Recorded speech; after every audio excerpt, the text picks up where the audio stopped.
1 in 5 children in America is at risk of hunger, and too often their parents and caregivers struggle to put healthy meals on the table. At the end of the month, there's just not enough food in the fridge and not enough money to buy more. Low-income parents say that the cost of groceries is their biggest barrier to making healthy, home-cooked meals. But healthy food doesn't have to break the bank. Smart shopping skills can help put nutritious meals in reach for more families. We're definitely going to get some new tips and skills. Some are going to come from me, but a lot of them are going to come from all of us. Share Our Strengths Cooking Matters at the Store is a free grocery store tour that helps low-income families learn simple tips and tricks to buy healthy food. It's part of the No Kid Hungry campaign, which is ending childhood hunger in America by connecting children with healthy food where they live, learn, and play. The Good Shepherd Food Bank's Cooking Matters Maine program brings Cooking Matters at the Store tours to Maine. Every store tour, regardless of where it takes place and how, focuses on 4 key food skills. And we practice these together to empower individuals to stretch their food dollars. These 4 key skills are how to read food labels, how to compare unit prices, how to find whole grain foods, and identifying 3 ways to purchase produce. Cooking Matters at the Store tours can occur in 3 ways. The first way is the traditional store tour, which is when a facilitator walks around the store with a group and talks about the different products that they find along the way. A second way is the pop-up store tour that uses props and can occur at any location to alleviate accessibility issues and to provide store tours where people already are. And the third way is the event day model, in which participants can come from anywhere, it is open to the public, and they have a self-guided tour of 4 stations that deliver the content around the store. A facilitator is stationed at each table and delivers that content as the groups come by. This Cooking Matters training video is specific to the Cooking Matters at the Store pop-up tour. So we will focus on more of the details of the model. We will focus on materials and content for delivering a Cooking Matters at the Store pop-up tour. And we'll also talk about some tips for effective facilitation. The Cooking Matters at the Store tour pop-up version is unique in that it eliminates barriers to participation. It does this by being anywhere people are. These barriers can include childcare or availability of transportation. The pop-up tour is for between 10 and 30 people. As your group gathers for the pop-up tour, welcome the participants and explain what the pop-up tour will be. I typically go ahead and pass out the books and explain that in a few minutes, once everyone is gathered, we'll have the opportunity to share what we'd like to learn together in this workshop. Explain how long the tour will take, that questions are welcome, that this is for everyone and anyone can share the knowledge they already have, and share that at the end there will be a survey as well as the $10 Hannaford gift card, grocery bag, and recipe booklet. Some tips for making introductions. Welcome participants and do that as they arrive. We have a waiver as part of the tour, and this typically happens at the beginning as well. Explain what the tour is about and ask their consent. Of course people are going to agree, but if you've explained what the tour is and how it's going to go and what the timing is, then, and given an opportunity for the group to share what their needs are, then you'll know that yes, you do have an hour to speak, or actually, someone needs to be gone in exactly 50 minutes. It's a really good way to check in with the group and establish what's about to happen. Get the introductions rolling with questions. I love to ask what folks want to learn and take notes as we're sharing. And as you get going, you might ask that by saying, "What are you most excited about to learn today?" Remember that it's important to invite participants to share what they know and to ask questions throughout the tour. We always begin the pop-up tour with the cornerstone of the Cooking Matters curriculum. That is the USDA MyPlate, which shows the 5 food groups. And most importantly, it's a common sense and visible way of showing the proportions of the food groups in someone's meals. These could be in a single plate or across the day, but the plate shows the ratios. Ask the group questions about their familiarity with the MyPlate, what they've heard about it, what they think it means for them, and discuss that you are going to talk about all the different food groups in the tour and how to get the most for your money in each one. Since you're doing a pop-up tour, you're going to have props. You might also have a trifold board that looks like this one. It shows the food groups and a lot of the important information and visuals that you can use throughout the tour. We start with produce because it's very important to talk about concrete skills for getting half fruits and veggies on folks' plates. And it's a great place to start as it's where we generally enter the store. Note how the distinctions between fresh, frozen, and canned are emphasized, and that there's a rainbow of the different food groups to indicate that a rainbow of fruits and veggies is very important for balanced nutrition. Notice also that on the produce side is a note about understanding unit prices. That is a major topic as well.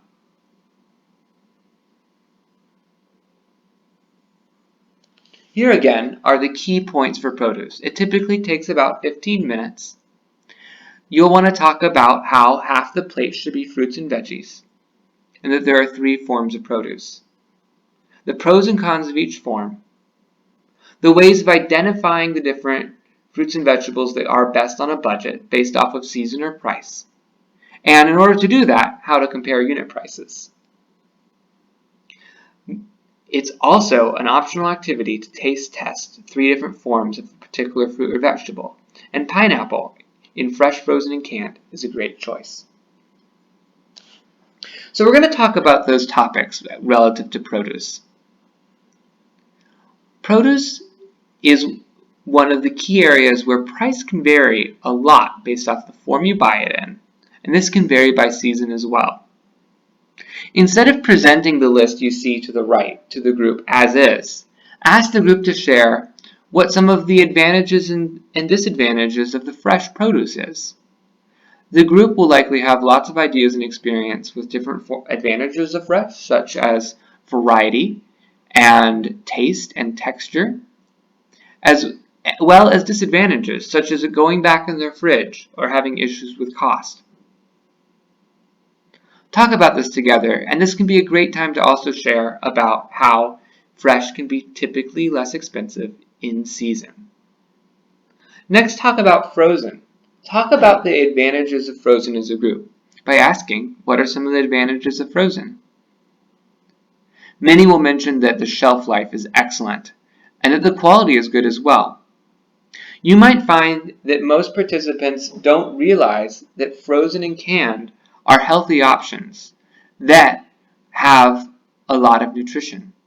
Particularly frozen is frozen at peaked freshness, which means that it's lost very little nutrition and often far less than fresh that is actually already old as it has sat on a truck during shipping. Thus, when fresh is out of season, frozen and canned can be excellent nutritional options. The cons of frozen could be that it's not quite in the form you want, or that it's not exactly how you want to eat it if you're looking for a fresh option. The group will have different pros and cons depending on their needs and their eating habits.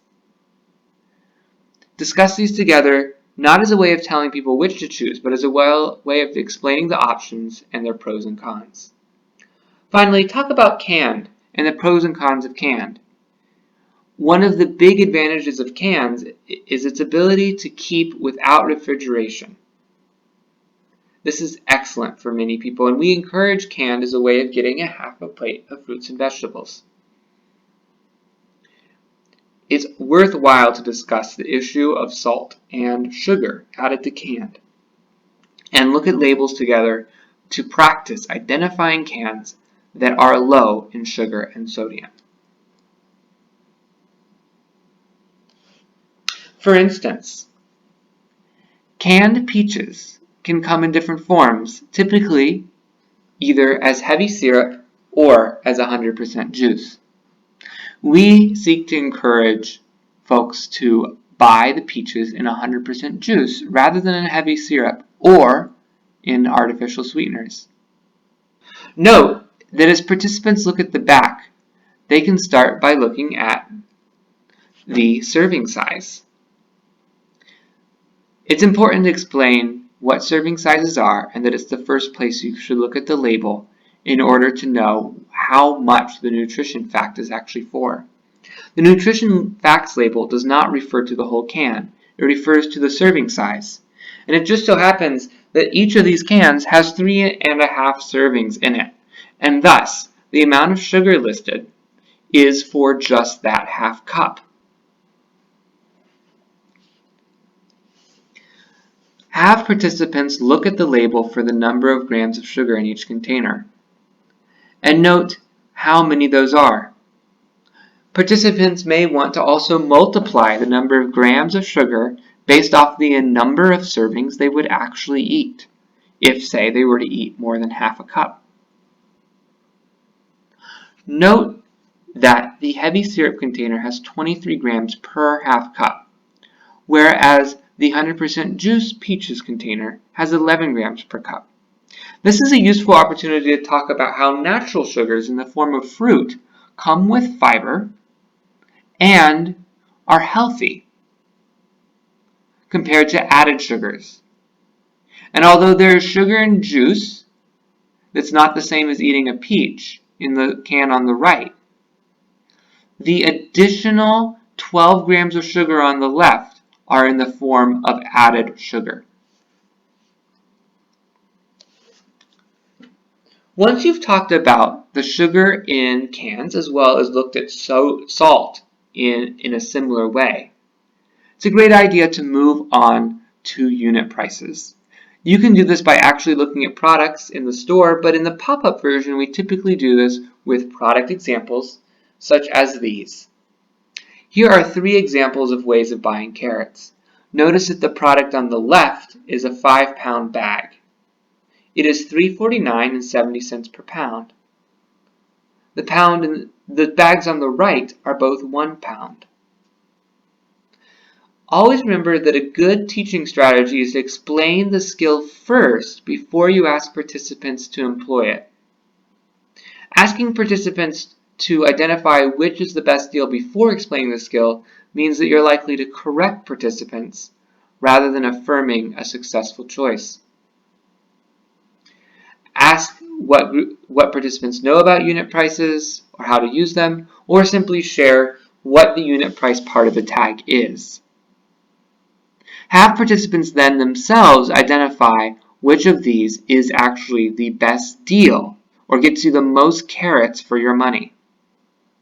In this case, the answer is the one on the left, the 5-pound bag, because even though it is more per total amount, in the sense that it's the retail price is more costly, it is cheaper per pound at 70 cents per pound. The baby carrots would cost nearly $10 if you were to buy 5 pounds of them, and this is a great illustration of how much pricier they actually are. Some great tips for sharing about produce. The first is the one we already discussed, that all fresh, frozen, and canned forms are healthy, and that it's great to choose them depending on price and use. Another is to buy in bulk, for example with the carrots, but only if you can use them before they freeze or go bad. Fresh is typically the least in price if bought in season. And it's also possible to buy product that is less processed because pre-cut and convenience forms cost more than whole forms. And now for the grain section. The grain section takes about 15 minutes and is an excellent time to talk about the grains food group, and how to make half the grains whole. The topics include what are the grains and what is a whole grain, as well as how to identify them. The whole grain section always involves a bread labels or cereals label activity to practice identifying whole grain products by looking at the back of the package.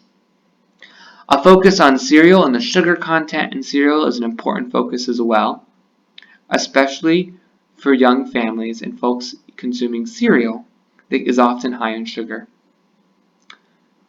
An important topic is the benefits of fiber found in whole grains. And whole grains are also a great time to practice comparing unit prices and generally discussing ways to save money on breads and other whole grain foods. An optional activity is to use whole grain bread, a slice, and a slice of white bread, pouring OJ over them to show that whole grain bread takes much longer to digest in the OJ and thus also keeps you fuller longer. So starting out with the whole grain section, it's worthwhile to ask the group what grains they know about. This is because many participants may not know what grains are. And by brainstorming what the different grains are, you can frame the discussion.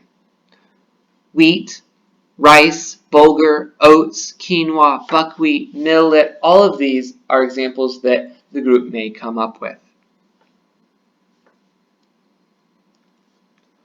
Once you've described what grains are, then you can ask the group what they've heard about whole grains versus refined grains and what they know about each. Clarify what whole grains are by using the model. On the left, we see the model as assembled, which models a complete whole grain. It has the outer bran, the inner, starchier endosperm, and the germ, the part with the most nutrients.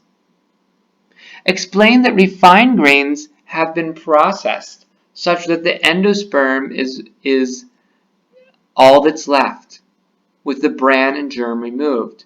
This means that the fiber and many of the nutrients have been removed from the grain.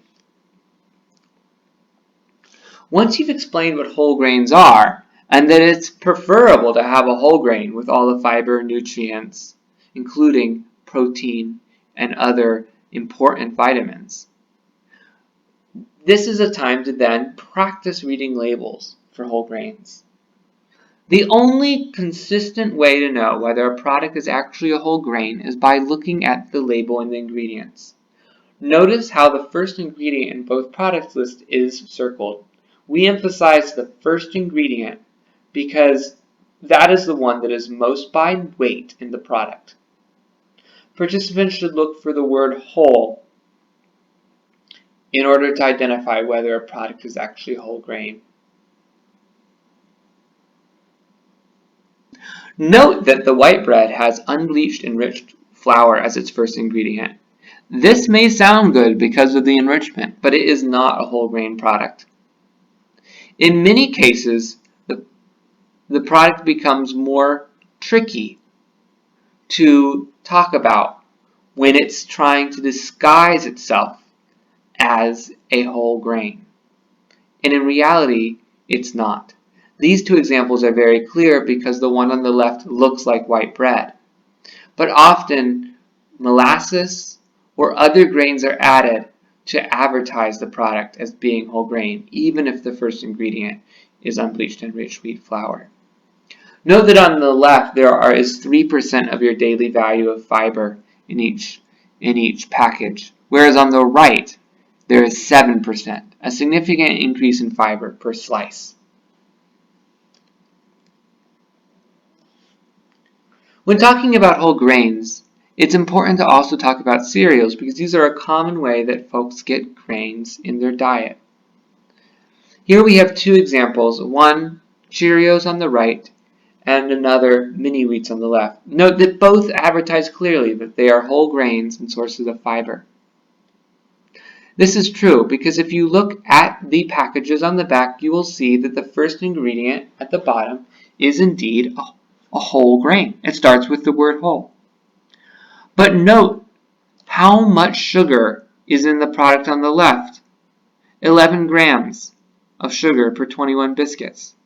This means that the Cheerios are a much better option when combined with fruit as a natural source of sugar.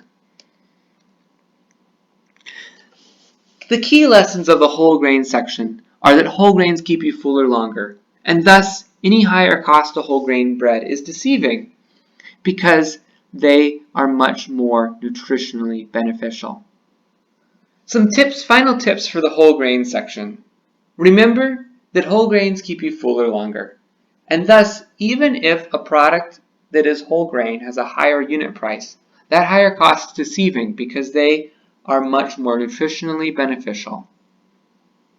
Another key point is to make half our grains whole. This can be especially good for folks to know who are transitioning to whole grains and may not like them yet. For instance, someone might not like the texture of brown rice. They may want to choose whole wheat pasta instead, or they might choose making brown rice more palatable by mixing it with half white rice and having half and half together. Another tip is to freeze breads and tortillas, for they last up to 6 months in the freezer. And finally, nearly stale breads have a lot of recipes that can use them up, including toast, stuffing, and croutons. And of course, don't forget to sweeten cereals with real fruit. In the protein section, we talk about the importance of variety of protein. This includes types of meat proteins as well as types of proteins that are not meat, from vegetables and grains. We also talk about lean protein options, both those vegetarian options as well as leaner options within meat category. And finally, a big emphasis of protein is talking about unit prices and tips for saving money on meat. When giving the pop-up tour, it's a good idea to ask what sorts of protein folks enjoy. Many will volunteer chicken and other forms of meat. You can also ask what other forms of protein are available in the store, and here is a list of some of the different forms of protein someone might come across. Many of these involve healthy fats and fiber. An important topic of the pop-up tour is the different types of fat found in protein. Unsaturated fat is the one that we want to increase in our diets.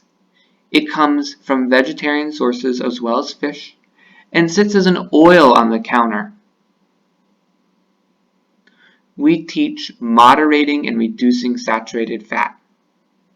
Saturated fat comes in the form of solid fat and is often found in animal products. Finally, trans fat is an artificial fat linked to heart disease and stroke. We typically reference this most in the case of peanut butter, which often involves hydrogenated vegetable oils to make it not separate. And many participants will want to know that in an effort to eliminate trans fats from their diet, they should choose natural peanut butters. In order to teach reducing saturated fat, a good example is to look at different products that are meat. In these cases, we have two examples of ground beef. 85% and 93% lean may not seem that different, and there's also a significant jump of price. But actually, the percentage of daily value is quite significant between that additional amount of fat and the lesser amount.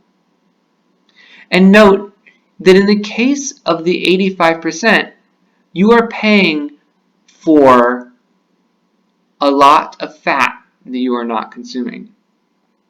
Again, to facilitate this section, you may want to have the group discuss these pros and cons of the different options. Share that we are looking for ones that are lower in fat, but also discuss, which of these is the better deal and why, and how might the shrink coming from the loss of fat matter. If we look at the back, you can see that the 85% lean, even though it is only 85% instead of 93, has significantly more percentage daily value, 50% instead of 15%. This is a very important reason to choose the leaner fat ground beef. We can also choose forms of meat that are naturally lower in saturated fat or have unsaturated fats, like the form of fish. And we can choose cuts of meat that are leaner than other cuts. In the case of fish, I like this example as a way of discussing unit prices. Like we did with the carrots, you can pass this out to the group as a way of showing that the bulk purchase of the frozen fish is a cheaper option. Even though it looks more expensive in terms of the retail price, its price per pound is less. The difference is that you are getting a larger quantity in the package. Tips for protein. Make sure to choose a variety of meat and vegetarian protein sources. This variety is important for health and can help reduce saturated fat. Bake and saute instead of frying. This also reduces fat. An important way to save money on meat can be to buy in bulk and get lower unit prices. Ask the group to discuss what are ways that they would like to save money or that they save money on meat. And a good example is to divide and freeze bulk purchases. Choose chicken, turkey, and fish because all these are lean sources of meat. And with beef and pork, look for the words round, loin, and leg. Finally, a tip can be to replace half of meat in tacos, soups, etc. Remember that in the pop-up tour, there may not be time to cover every single tip with every single group. But you can have discussion and have these ready to go depending on the group's interests and needs. And also realize that many folks will bring the tips themselves and share with one another. For instance, if you ask what are ways of making healthy choices in the protein area or section, some may mention that there are leaner cuts of beef and pork. Others may talk about healthy ways of cooking them.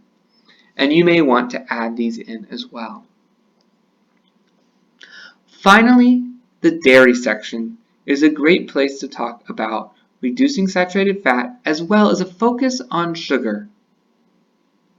Many products, including yogurt, have lots of added sugar, and that's a topic for this section. Finally, comparing unit prices also works really well with dairy, in particular yogurt. An optional activity is to count sugar packets or strips of sugar packets for different packages of yogurt, or to add in a look at sodas, depending on the group. Here we have 2 6-ounce containers of yogurt that you might show to the group during the pop-up tour. Note that the one on the right is slightly cheaper per ounce, not by much. But what is the difference? The difference is largely in the quantity of sugar. The one on the right advertises fruit, but mostly it has added sugar instead. 3 types of sugar are listed for a total of 26 grams of sugar. Note that you can see that the one on left has 7 grams of sugar naturally from the milk. This indicates that in all likelihood that the one on the right has 7 grams of sugar from milk too, and that about 19 of those grams are added. The new nutrition label will list this separately, and you may find products in which the added sugar is listed separately from the natural sugar coming from milk. For unit prices, look at the products side by side that are similar. In this case, we have plain and vanilla, but it would be better to choose a small package of plain and a large package of plain. We recommend plain yogurt as a way of getting quality yogurt without added sugar that you can sweeten yourself. Have the group compare the unit price and note the difference in price such that the small package is actually more than twice as expensive per ounce. A good optional activity is also to ask, what would be the price of the small package if you were to buy them in quantity sufficiently to make 32 ounces? It would be quite a bit more expensive. Some tips for dairy. Sweeten it yourself. You'll always add less than the company does. Transition gradually. Like with grains, it's hard to make a transition from one day to the next. So make the transition that you're comfortable with. And always remember that not to switch to low-fat products if they contain more added sugar than the regular fat varieties. A good focus of the pop-up tour also can be to talk about added sugar and other sorts of products. Note on the left that that is the amount of sugar in a single iced tea. And on the right, sugar packet strips shown for a Coca-Cola. This is something you can do by having the group find the number of grams of sugar in the product. In this case, one bottle is the serving size, so there's no need to multiply the grams of sugar by the number of servings. But normally you could. If, say, there were 2 servings, you would multiply the number of grams by 2. You get that total number and divide by 4 grams per teaspoon in order to get the total number of teaspoons or sugar packets in the container. In this case, 17 1/4. At the conclusion of the tour, we provide a $10 Hannaford gift card. The idea behind this gift card is that it is the $10 challenge.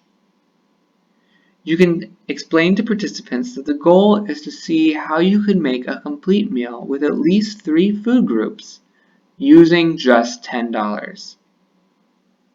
In the pop-up version of the store tour, we can do this by providing product labels and a dry erase mat, see pictured at the bottom, in which folks can plan their meal for under $10.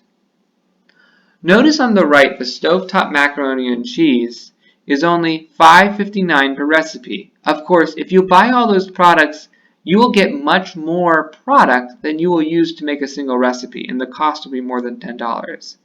But the cost of your meal, in fact, is far less. Once you've completed these sections of the tour, it's important to make sure that all the waivers are complete and that you complete the surveys together as a group. Collect the surveys and pass out the $10 Hannaford gift cards, the grocery bags, and the booklets to everyone in the group. Thank them for coming to the tour and be ready to answer any questions. The following are tips for effective facilitation at the pop-up tour. Focus on skills with the group and not questions of specific products and whether to buy them.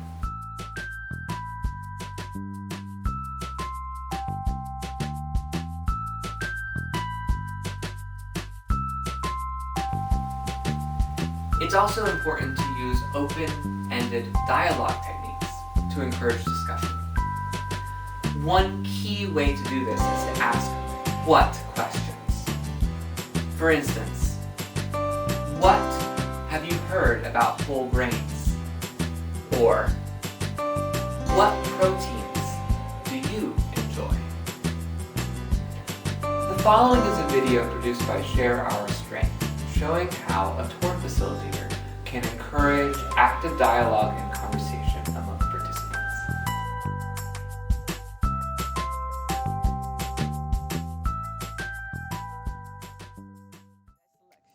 Ask the participants to share what they know.